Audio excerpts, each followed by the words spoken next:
Untuk cara kerjanya seperti ini. Ketika mesin di starter, kemudian mesin akan hidup, yaitu piston bergerak naik turun.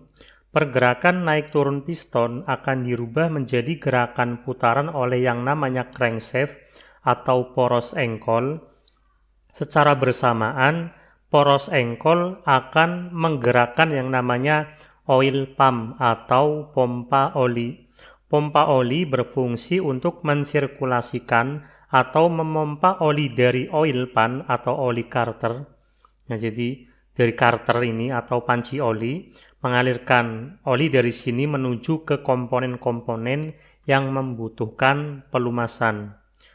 Jadi pertama, ketika mesin hidup yaitu sedang putaran rendah, oli yang warna pink ini di dalam oil pan atau panci oli akan disirkulasikan oleh pompa oli melalui oil strainer. Jadi oli sebelum masuk ke pompa oli melewati oil strainer dahulu, yaitu sebuah saringan kasar. Maka kotoran-kotoran di dalam oil pan itu akan tertinggal di dalam oil pan.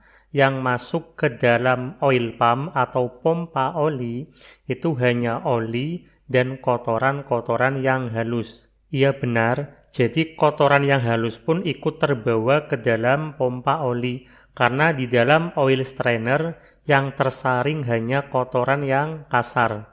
Masuk ke dalam pompa oli, oli dengan kotoran yang halus, kemudian akan dikirimkan menuju ke oil filter atau filter oli. Disinilah tadi kotoran yang halus disaring kembali sehingga jadi untuk salurannya dari luar, inputnya dari luar di sini, kemudian outputnya dari pusat di tengah. Kemudian ketika melalui oil filter, maka oli yang kotor yaitu kotoran halus akan tertinggal di oil filter dan yang keluar adalah oli yang bersih. Oli yang bersih akan disirkulasikan atau akan dikirimkan ke seluruh komponen-komponen yang membutuhkan pelumasan. Seperti di bagian di sini ada camshaft, ada bagian katup, ada bagian piston, connecting rod, dan lain sebagainya dikirimkan ke seluruh bagian-bagian atau komponen-komponen yang membutuhkan pelumasan, yang terjadi gesekan, membutuhkan perapatan dan sebagainya. Setelah disirkulasikan maka akan jatuh kembali menuju ke oil pan atau panci oli. Itu ketika kecepatan masih rendah. Jadi di sini masih mengalir di oil filter. Kemudian ketika mesin menjadi lebih cepat, jadi ketika mesin percepatannya naik, ya kecepatan tinggi, maka akan berbeda untuk jalurnya. Tidak melewati oil filter. Untuk animasinya seperti ini. Perhatikan perbedaan antara animasi yang pertama dengan animasi yang kedua. Ini ketika kecepatan mesin sedang pada kecepatan rendah hingga kecepatan sedang. Sedangkan ketika kecepatan tinggi, maka oli di dalam panci oli atau oil pan akan dikirimkan ke pompa oli, akan dihisap oleh pompa oli, kemudian langsung dikirimkan ke bagian-bagian yang membutuhkan pelumasan. Sudah tidak melewati oil filter, melainkan melewati katup bypass atau bypass valve.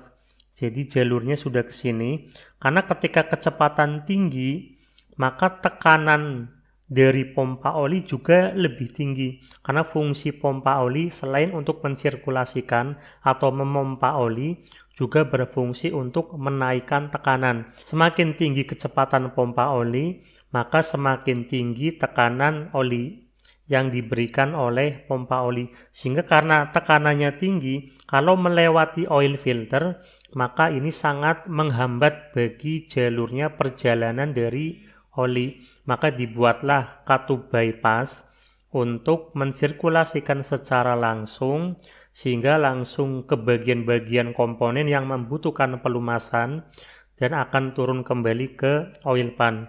Ketika kecepatannya semakin tinggi lagi, contohnya seperti ini.